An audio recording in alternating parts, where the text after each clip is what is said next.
అందరికీ నమస్తే, నేను మీ తిరుపతి. తెలంగాణ ముఖ్యమంత్రి రేవంత్ రెడ్డి గారికి ఏం చేయాలో అర్థమైతలేదు. డైనమాలో ఉన్నాడు.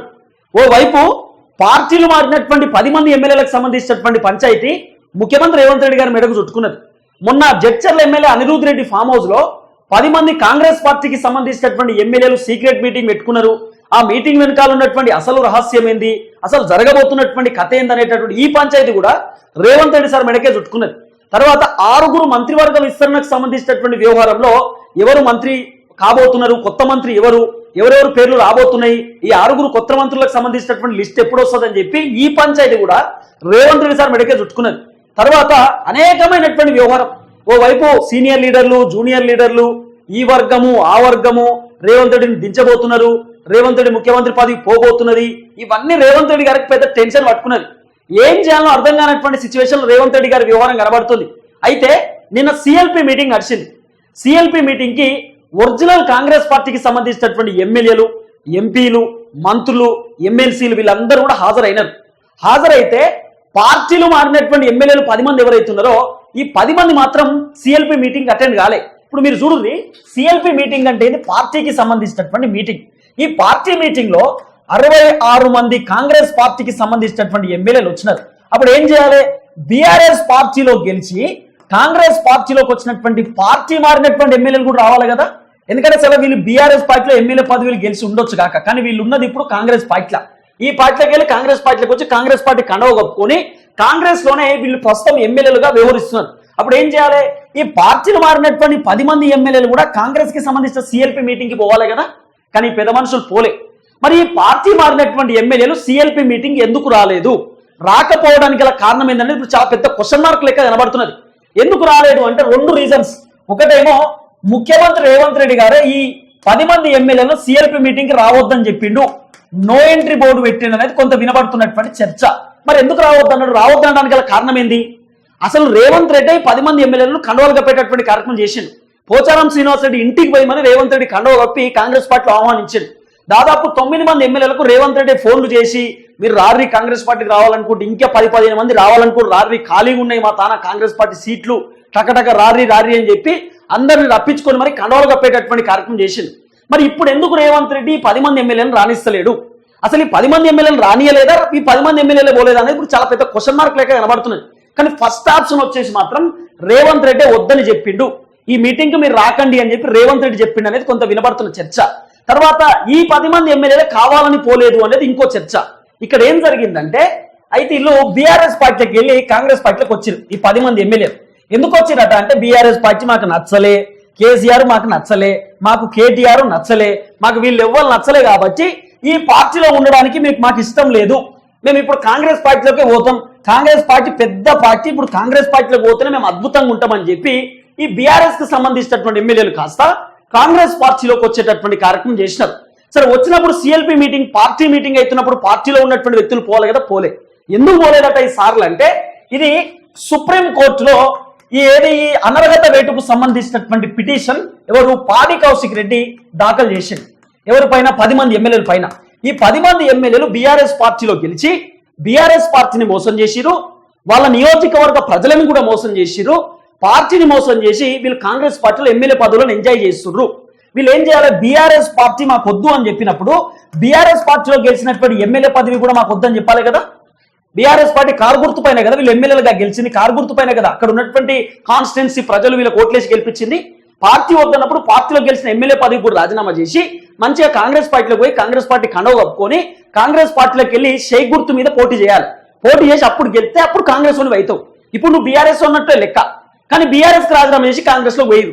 అయితే పాడి కౌశిక్ రెడ్డి ఏమని పిటిషన్ ఇచ్చిందట సుప్రీంకోర్టులో అంటే, మా వాళ్ళు పార్టీలు మారిరు, పార్టీలు మారినటువంటి వ్యక్తులు ఎమ్మెల్యే పదవి కూడా రాజీనామా చేయాలి, కానీ వీళ్ళు పదవులకు రాజీనామా చేస్తలేరు, మా దాంట్లో గెలిచి పక్క పార్టీలో పదవులు ఎంజాయ్ చేస్తున్నారు, కాబట్టి వీళ్ళందరినీ మోసం చేసిరు, వీళ్ళ పైన అనర్హత వేటు వేయాలి, వీళ్ళని ఎమ్మెల్యే పదవిలోకి వెళ్ళి తీసేయాలి, డిస్క్వాలిఫై చేయాలి, వీళ్ళను ఎమ్మెల్యే పదవిలోకి వెళ్ళి సస్పెండ్ చేయాలని చెప్పి సుప్రీంకోర్టు దాకా వేయరు.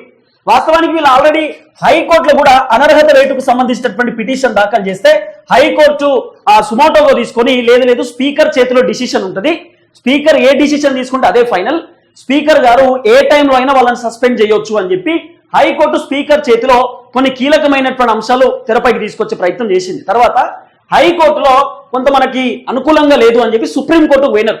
హైకోర్టు ఆల్రెడీ చెప్పేసింది స్పీకర్ సార్ చేతిలోనే ఉంటుందంతా, స్పీకర్ ఏ రోజు డిసిషన్ తీసుకుంటే అదే రోజు ఫైనల్ అని చెప్తే స్పీకర్ సార్ దగ్గరికి బీఆర్ఎస్ పార్టీ నేతలు పోయిరట. సార్ మరి 10 మంది ఎమ్మెల్యేలు ఉన్నారు కదా, మరి వాళ్ళ పంచాయతీ ఏంది, మరి వాళ్ళ పైన ఎప్పుడు అనర్హత వేటు వేస్తారు, వాళ్ళ పైన ఎప్పుడు డిసిషన్ తీసుకుంటారు, ఎప్పుడు ఎంక్వైరీ చేస్తారు, ఎప్పుడు మాట్లాడతారు, అసలు ఏం కథ సార్ అని అడుగుతూ స్పీకర్ సార్ రెస్పాన్స్ లేదట. అసలు 1% రెస్పాన్స్ పట్టించుకుంటలేదు.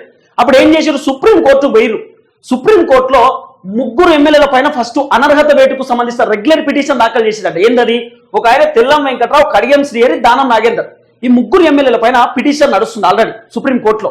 మిగిలినటువంటి 7 ఎమ్మెల్యేల పైన కూడా అనర్హత వేటుకు సంబంధించిన పిటిషన్ వేసినారు. ఆ 7 ఎమ్మెల్యేలు ఎవరెవరంటే గూడెం మైపాల్ రెడ్డి, పోచారం శ్రీనివాస్ రెడ్డి, ప్రకాష్ గౌడ్, సంజయ్ కుమార్, కాళే యాదయ్య, కృష్ణమోహన్, అరకపూడి గాంధీ. ఈ 7 ఎమ్మెల్యేలు ప్లస్ ఆ 3 ఎమ్మెల్యేలు, మొత్తం 10 మంది ఎమ్మెల్యేల పైన బీఆర్ఎస్ పార్టీకి సంబంధించినటువంటి నేతలు సుప్రీంకోర్టులో అనర్హత వేటుకు సంబంధించిన పిటిషన్ దాఖలు చేసిరు.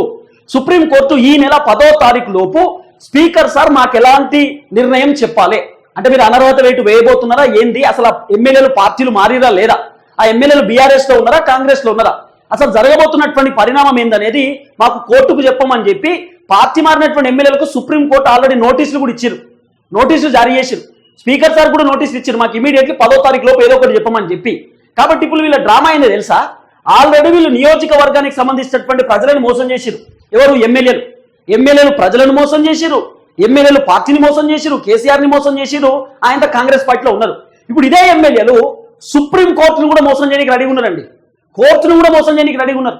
ఇప్పుడు వీళ్ళు సిఎల్పి మీటింగ్ ఎందుకు పోలేదు కదా తెలుసా, సిఎల్పి మీటింగ్ కి ఈ పార్టీలు మారినటువంటి 10 మంది ఎమ్మెల్యేలు పోకపోవడానికి గల కారణం ఏందట అంటే, వీళ్ళు ఆల్రెడీ ఇప్పుడు ఏం చెప్తారు కోర్టుకు, వీళ్ళు సార్ మేము ఇంకా పార్టీలు మారలేదు సార్, మేము ఇంకా బీఆర్ఎస్ పార్టీలోనే ఉన్నాం సార్, ఇంకా మేము కాంగ్రెస్ పార్టీలో పోలేదు సార్ అని చెప్పి ఓ డ్రామా ప్లే చేస్తారు. ఇట్లా వీళ్ళు కాంగ్రెస్ పార్టీలో కీలకమైనటువంటి కార్యక్రమాలలో పాల్గొనలే.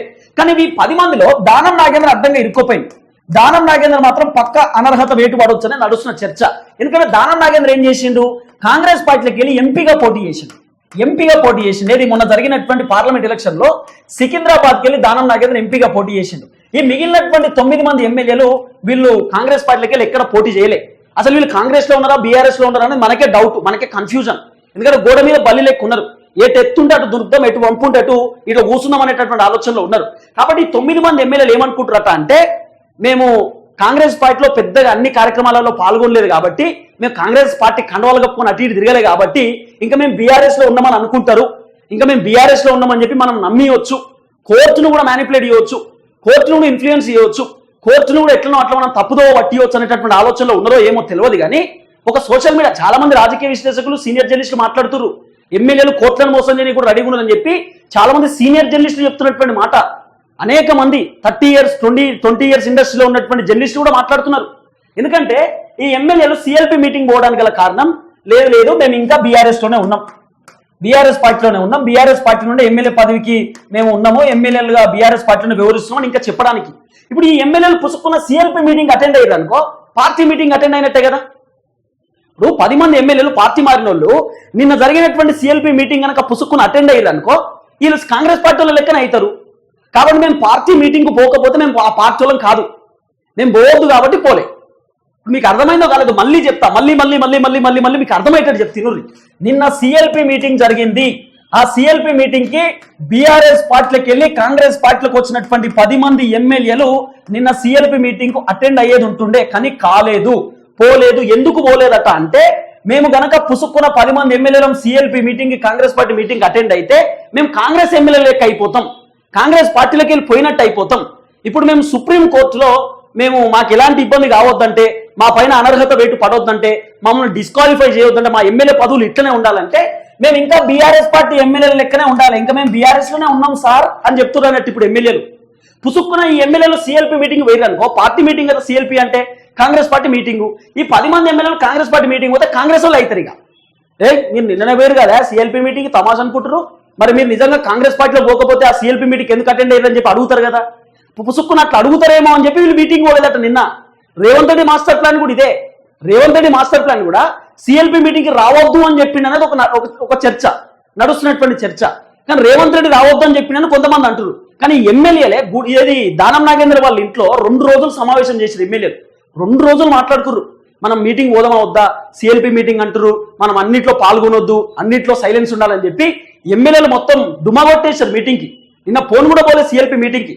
ఈ ఎమ్మెల్యేలు నిన్న సిఎల్పి కాంగ్రెస్ పార్టీ మీటింగ్కి పోకపోవడానికి గల కారణం మేము ఇంకా బీఆర్ఎస్ పార్టీలోనే ఉన్నాం, ఇంకా మేము కాంగ్రెస్ పార్టీలోకి పోలే అని చెప్పడానికి.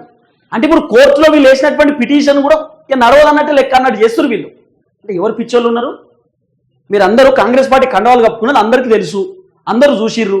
కాంగ్రెస్ పార్టీని పొగిడింది కూడా అందరూ చూసిర్రు. అసెంబ్లీలో కాంగ్రెస్ పార్టీలో దిక్కు కూర్చున్నది కూడా అందరూ చూసిర్రు. చూసినాక కూడా మేము ఇంకా బీఆర్ఎస్లో ఉన్నామంటే ఎవరు నమ్ముతాడు? అందుకే నేను సిఎల్పి మీటింగ్ పోలేదా? ఇదో పెద్ద డ్రామా. పుసుక్కున మేము సిఎల్పి మీటింగ్ పోతే మేము కాంగ్రెస్ పార్టీలో లెక్క అవుతాం కాబట్టి మేము కాంగ్రెస్ పార్టీలో లెమ్మని చెప్పి నమ్మియాలంటే, మేము ఇంకా బీఆర్ఎస్ ఉన్నట్టు నమ్మియాలంటే సిఎల్పి మీటింగ్ పోవద్దు. ఇప్పుడు ఇంకా బీఆర్ఎస్ పార్టీ కండలు కప్పుకొని కూడా రెడీగా ఉన్నారు వీళ్ళు ఇప్పుడుగా. ఎందుకంటే ఈ పార్టీ మాట్లాడినటువంటి ఎమ్మెల్యేలకు క్లారిటీ వచ్చేసింది. మెట్టి పరుసలో గెలవం, మా దుకాణం బంద్ అవుతుంది, మళ్ళా మమ్మల్ని కోర్టు కనుక డిస్క్వాలిఫై చేస్తే మా నియోజకవర్గ ప్రజలు మాకు ఓట్లు వేయరు, మా దుకాణం బంద్ చేస్తారు, మమ్మల్ని తీసి మూలకు పడేస్తారు, మేము ఆగమైపోతామని చెప్పి ఎమ్మెల్యేలకు క్లారిటీ ఉన్నది. ఇదంతా రేవంత్ రెడ్డికి తెలిసి జరిగిందా తెలియక జరిగిందా అనేది ఒక పెద్ద చర్చ నడుస్తుంది. ఇప్పుడు ఒక పెద్ద డైనమాలో ఉన్నారు. కానీ నిజంగా ఆశ్చర్యం వేస్తున్నది, వీళ్ళు పోయింది కాంగ్రెస్ పార్టీలోకి, కాంగ్రెస్ పార్టీ మీటింగ్కి పోరు. ఎందుకు పోలేదు కాంగ్రెస్ పార్టీ మీటింగ్ అంటే, అయ్యయ్యో మేము సిఎల్పి మీటింగ్ పోతే మేము కాంగ్రెస్ పార్టీలో పోయినట్టు అవుతుంది కదా, కాబట్టి మేము పోలే, మేము ఇప్పుడు సేఫ్ జోన్లో ఉండాలంటే మేము కాంగ్రెస్ మీటింగ్లకు అటెండ్ కావద్దు, మేము ఇప్పుడు కోర్టుకు పోయి చెప్తాము సార్, ఇంకా మేము కాంగ్రెస్లో పోలేదు సార్, మేము బీఆర్ఎస్లోనే ఉన్నాము, బీఆర్ఎస్ పార్టీ కండువానే కప్పుకున్నాము, బీఆర్ఎస్లోనే మేము పార్టీలోనే ఉన్నాము, ఇంకా కాంగ్రెస్ పార్టీలకు మేము పోలే సార్ అని చెప్పి ఇప్పుడు చెప్పడానికి ఒక డ్రామా ఎమ్మెల్యేలకు. ఎంత పెద్ద డ్రామాను చూడండి, మామూలు వ్యవహారం కాదు వీళ్ళదంతా. అందుకే 2-3 రోజులు దానం నాగేంద్ర ఇంట్లో పంచాయతీ వీళ్ళదంతా మొత్తం కూర్చొని సెటప్ పట, అదేంది గ్లాసులు గీసులు పెట్టుకుని డిస్కషను, వాతావరణము, ఒక పెద్ద కథ. చూడాలి మరి 10వ తారీఖు లోపు మరి వీళ్ళపైన అనర్హత వేటు పడబోతుందా, ఉప ఎన్నికలు రాబోతున్నాయా, వీళ్ళ డ్రామా అయ్యింది. మరి నిజంగానే ముఖ్యమంత్రి రేవంత్ రెడ్డి గారికి వీళ్ళే షాక్ ఇచ్చిరా, లేకపోతే రేవంత్ రెడ్డి వీళ్ళకి షాక్ ఇచ్చిందా అన్నది కూడా ముందు తెలవాల్సినటువంటి అవసరం ఉంటుంది. కానీ ముఖ్యమంత్రి రేవంత్ రెడ్డి గారి మెడకు మాత్రం ఈ 10 మంది ఎమ్మెల్యేలకు సంబంధించినటువంటి ఒక ఉచ్చు బిగిస్తా ఉన్నది. సో మొత్తానికి రేవంత్ రెడ్డి గారు మరి ఎటువంటి ఆన్సర్ ఇస్తాడు, ఎటువంటి వ్యవహారంలో ముందుకు పోతాడు, మరి స్పీకర్ సార్ ఏమైనా డిసిషన్ తీసుకుంటాడా, ఈ 10 మంది ఎమ్మెల్యేలకు సంబంధించినటువంటి కథ ఎట్లుండబోతుంది, మరి కాంగ్రెస్ హైకమాండ్ రేవంత్ రెడ్డి గారితో ఏం మాట్లాడుతారు, రేవంత్ రెడ్డి గారు ఇప్పుడు ప్రజెంట్ ఢిల్లీలో ఉన్నారు కాబట్టి మరి ఢిల్లీలో ఏం జరుగుతుందో కూడా చూడాల్సినటువంటి అవసరం ఉంటుంది. చూద్దాం ఏం జరగబోతుందో.